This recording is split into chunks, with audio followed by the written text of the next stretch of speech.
শ্রীলঙ্কার ঐতিহাসিক শহর গল থেকে এক্সপ্রেস 24 এর আজকের পর্বে আপনাদের স্বাগত জানাচ্ছি। আমি সাপিন শফিক। আজকের পর্বে আপনাদের নিয়ে হাঁটবো ইতিহাসের গলি খুঁজছি পথে। এই মুহূর্তে আছি গল ফোর্টে। কয়েকশো বছরের পুরাতন ঐতিহাসিক এই ফোর্টটি আজকে আমরা পুরোপুরি এক্সপ্লোর করব। এছাড়াও আপনাদের ঘুরিয়ে দেখাবো এই গল শহরের আরো দুর্দান্ত কিছু টুরিস্ট স্পট।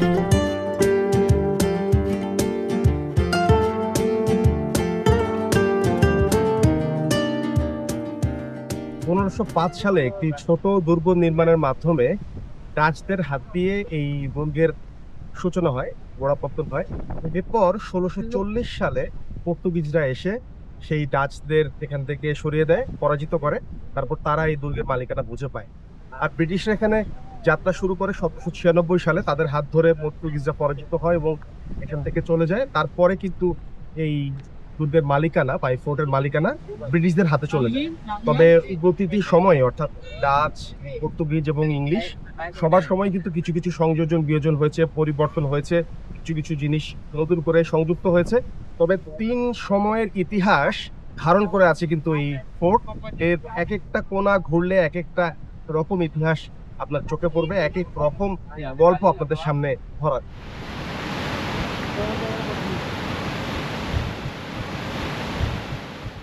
দর্শক, পরিচয় করে দিই মিস্টার মহেশের সাথে।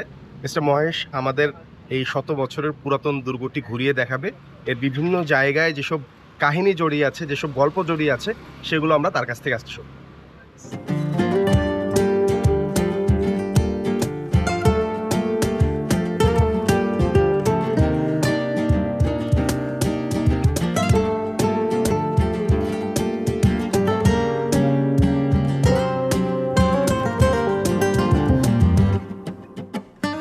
This is the Black Fort.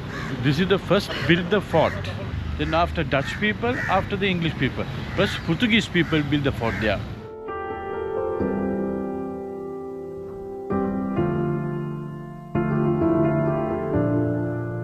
গল ফোর্টের ভেতর এই পুলিশ ব্যারাকটির বয়স 98 বছর। 1927 সালে ব্রিটিশরা এটি প্রতিষ্ঠা করে এই এলাকার নিরাপত্তা নিশ্চিত করার জন্য একটা পুলিশ ফাঁড়ি হিসেবে।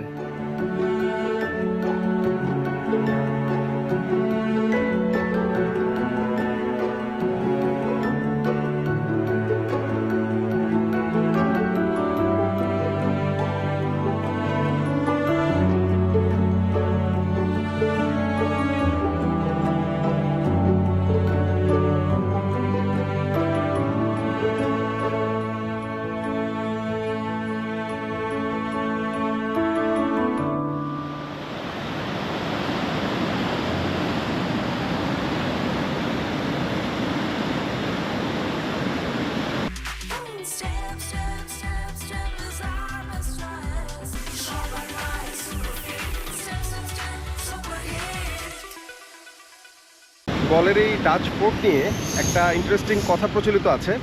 একটা সময় বলা হতো এই ফোর্টের চারপাশের যেই সীমানা প্রাচীর আছে সেটা ধরে কেউ যদি 3 বার হাঁটে তাহলে মনে করা হতো যে তার জীবনে কোনো বড় ধরনের বিপদ হবে না।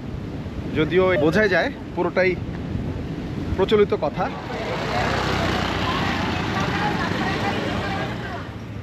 ডাচ ও ব্রিটিশ আমলের স্থাপত্যে মোড়া এই ক্লক টাওয়ারটি নির্মিত হয় 1883 সালে স্থানীয় জনগণের শ্রদ্ধা নিদর্শন হিসেবে। এই টাওয়ারটি তৈরি করা হয়েছিল ডক্টর পিটার ড্যানিয়েল অ্যানসেলো নামে এক ব্রিটিশ চিকিৎসকের স্মরণে, যিনি উপনিবেশ আমলে এই অঞ্চলের দরিদ্র মানুষদের বিনামূল্যে চিকিৎসা করতেন। তার মানবিক সেবার প্রতি কৃতজ্ঞ হয়ে স্থানীয় বাসিন্দারা এই ক্লক টাওয়ারটি নির্মাণের উদ্যোগ নেন।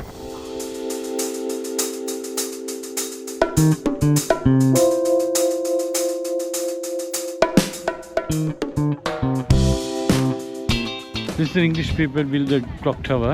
Before the clock, they have here the bell. Then after I can show you later, okay? Okay. Yeah.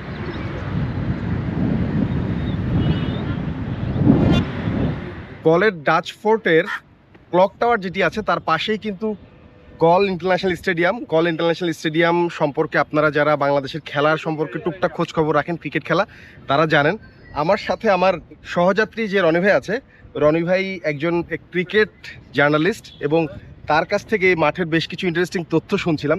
Roni ভাই, এই মাঠের সাথে তো বাংলাদেশ ক্রিকেটের অনেক গুরুত্বপূর্ণ স্মৃতি জড়িয়ে, কি আমাকে একটু বলেন তো, আপনি বলছিলেন আমাকে। হ্যাঁ, মানে এই মাঠের তো গল্ফ ফোর্টের মতো এই মাঠ কিন্তু অনেক ইতিহাসের সাক্ষী। বাংলাদেশ ক্রিকেটের যেটা সবচেয়ে বড় ঘটনা এই মাঠে, বাংলাদেশের টেস্ট ক্রিকেটের ফার্স্ট ডাবল সেঞ্চুরি এই মাঠে হয়েছে। মুশফিকুর রহিম করেছিলেন, যদিও শুরুতে করার কথা ছিল মোহাম্মদ আশরাফুলের, কিন্তু মোহাম্মদ আশরাফুল 190 রান করে আউট হয়ে যান। তারপরে মুশফিকুর রহিম 200 রান করেন। ওই ম্যাচে নাসির হোসেনের সেঞ্চুরি করেছিল এবং বাংলাদেশ 638 রান করেছিল। এখনো পর্যন্ত বাংলাদেশের সর্বোচ্চ টেস্ট স্কোর, একমাত্র 600 রানের স্কোর এই মাঠে। যখন সুনামি হয়েছিল 2004-এ, সুনামির সময় এই মাঠটার কি একটা গল্প কিন্তু আপনি বলছিলেন, খুব ভালো লাগছিল। যখন সুনামি হয়েছিল এই মাঠে কিন্তু 30-40 ফিট পানি উপচে পড়েছিল এবং গোটা মাঠ ধ্বংস হয়ে গিয়েছিল। এই মাঠটা আবার অনেকের কাছে খুব প্রিয়, যেমন শেনওয়ানের 500 উইকেট এই মাঠে। তো শেনওয়ানের কাছে খুব ভালো লাগতো এই মাঠটা। তো এই মাঠটা ধ্বংস হয়ে যাওয়ার পরে শেনওয়ানের হৃদয় একদম কেঁদেছিল। তো শেনওয়ান এবং ইয়ান বোথাম, আরেকজন ক্রিকেট লেজেন্ড, দুজনে মিলে ফান্ড রেজ করেছিল মাঠটা সংস্কার করার জন্য। তারপর শ্রীলঙ্কান গভর্নমেন্ট এবং শেনওয়ান ওই বোথামের যে তারা যৌথভাবে যে ফান্ডটা রেজ করেছিল, সেই অর্থ দিয়েই মাঠটাকে আবার সংস্কার করা হয়েছে। একটা শত শত বছরের পুরাতন ফোর্ট, তার পাশে সমুদ্র এবং তার পাশে একটা ইন্টারন্যাশনাল ক্রিকেট স্টেডিয়াম, এইরকম ফরম্যাট কিন্তু আমি কোনো জায়গায় দেখিনি। আমি জানি না আর কোনো ঘরে আছে কিনা। আর কোথাও নেই।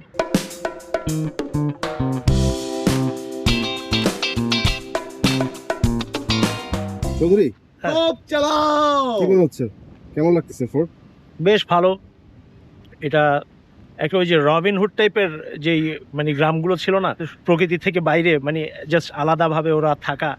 হ্যাঁ, ওদের এখানে ভিতরে স্কুল, গির্জা, মসজিদ, প্যাগোডা, ইভেন হাসপাতাল, সব কিছু মানে বেশ ভালো, একটা ভালো অভিজ্ঞতা।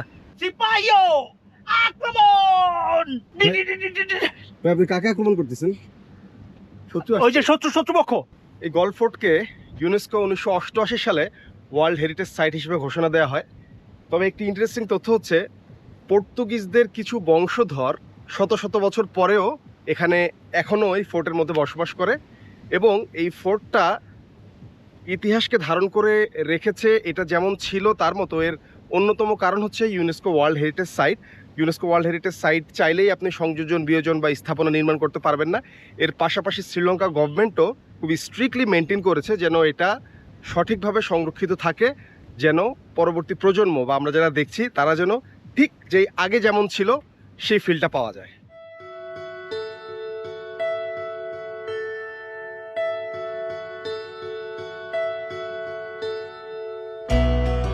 ফোর্টের দক্ষিণ পাশের প্রাচীর লাগোয়া সাদা রঙের সিলিন্ডার আকৃতির এই টাওয়ারটি গল লাইট হাউস। এটি প্রথম নির্মিত হয় 1848 সালে, যা ছিল শ্রীলঙ্কার প্রথম বাতিঘর। কিন্তু দুর্ভাগ্যবশত 1934 সালে এক ভয়াবহ অগ্নিকাণ্ডে তা ধ্বংস হয়ে যায়। পরবর্তীতে 1939 সালে বর্তমান বাতিঘরটি নির্মাণ করা হয়।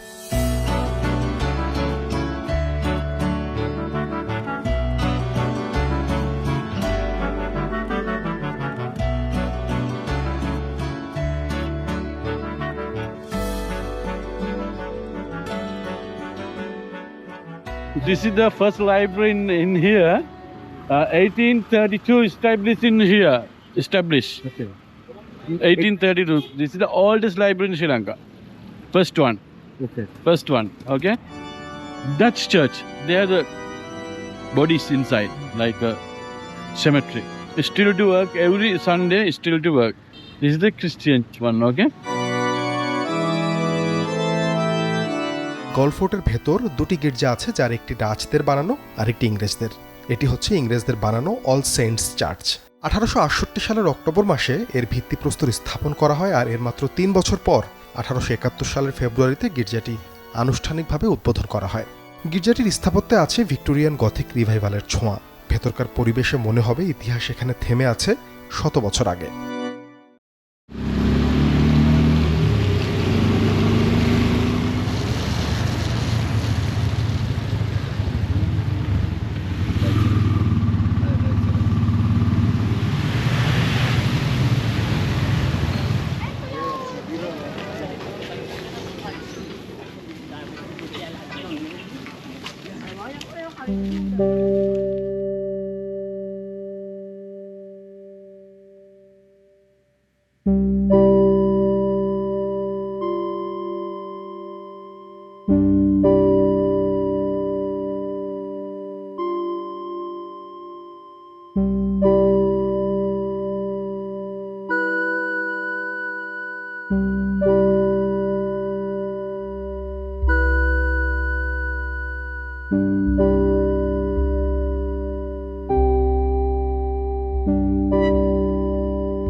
চলে আসলাম গলফ ফোর্ট থেকে 8 কিলোমিটার দূরে জাপানিজ পিস প্যাগোডা বলে একটা প্যাগোডা আছে। সেই প্যাগোডাতে সারা বিশ্বে যুদ্ধবিরোধী বার্তা ছড়িয়ে দিতে 80টিরও বেশি দেশে এই ধরনের প্যাগোডা আছে এবং এক জাপানি ভিক্ষু দ্বিতীয় বিশ্বযুদ্ধের পর তার ধারণা অনুসারে এই প্যাগোডা প্রতিষ্ঠা করা হয়েছে। এই পিস প্যাগোডাটির অবস্থান একেবারে সমুদ্রের পাশে এবং সমুদ্রের ওই পাড়টাতে, অর্থাৎ যে অংশটিতে আমরা আছি তার অপর প্রান্তে কিন্তু সেই গলফ ফোর্টটি দেখা যাচ্ছে। অবশ্য গলফ ফোর্ট থেকেও কিন্তু এই প্যাগোডাটা দৃশ্যমান এবং এখান থেকে সূর্যাস্তের সময় এবং সূর্যোদয়ের সময় চমৎকার দৃশ্য পাওয়া যায় এবং জায়গাটি আসলে একেবারে প্রকৃতির মধ্যে একটি স্থাপনা, যেটি আসলে বেশ নান্দনিক এবং একটা শান্তিময় জায়গা।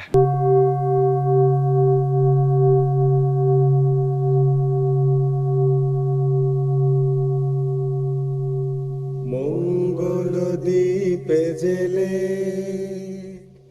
অন্ধকারে দুচোখ আলোয় করো প্রভু, তবু যারা বিশ্বাস করে না তুমি আছো তাদের মার্জনা করো প্রভু।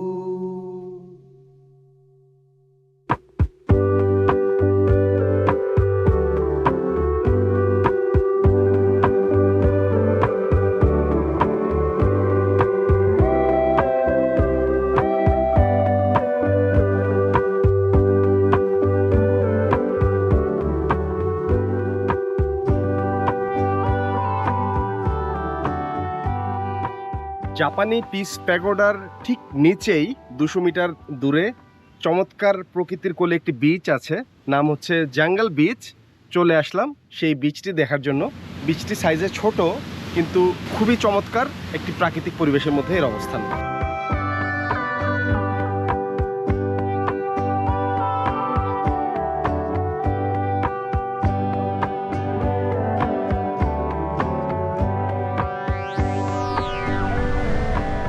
জাঙ্গল বিচটি তুলনামূলকভাবে শান্ত ও নিরিবিলি, তাই যারা ভিড় থেকে দূরে প্রকৃতির কোলে সময় কাটাতে চান তাদের জন্য এটি একটি আদর্শ জায়গা। এখানকার পানি বেশ স্বচ্ছ, তাই স্নোরকেলিং ও সাঁতারের জন্য জায়গাটি বেশ জনপ্রিয়। কিছু জায়গায় প্রবাল প্রাচীর ও ছোট মাছের ঝাঁক দেখা যায়, যা সমুদ্রপ্রেমীদের জন্য বাড়তি আকর্ষণ।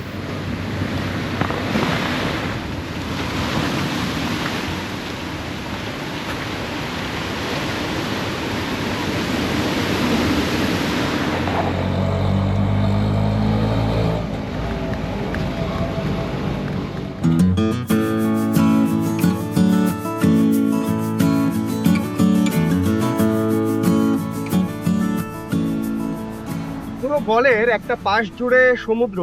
এর মধ্যে সবচেয়ে জনপ্রিয় বা পর্যটকরা সবচেয়ে বেশি পছন্দ করেন যে বিচটিকে, তার নাম হচ্ছে উনাওয়াটুনা বিচ। এই মুহূর্তে শেষ বিকেলে চলে এসেছি আমরা উনাওয়াটুনা বিচে। এখানে সাধারণত যখন পিক ট্যুরিস্ট সিজন থাকে তখন প্রচুর মানুষ থাকে সন্ধ্যাবেলাটা এখানে সূর্যাস্ত দেখার জন্য। তবে এখন যেহেতু একটু অফ পিক সিজন এবং বিকেলবেলা খানিকটা বৃষ্টি হয়েছে, জায়গাটা অনেকটাই ফাঁকা এবং নিরিবিলি। তবে অনেকখানি জায়গা জুড়ে স্যান্ডি অংশ এবং এক কথায় কিন্তু বিচটা চমৎকার।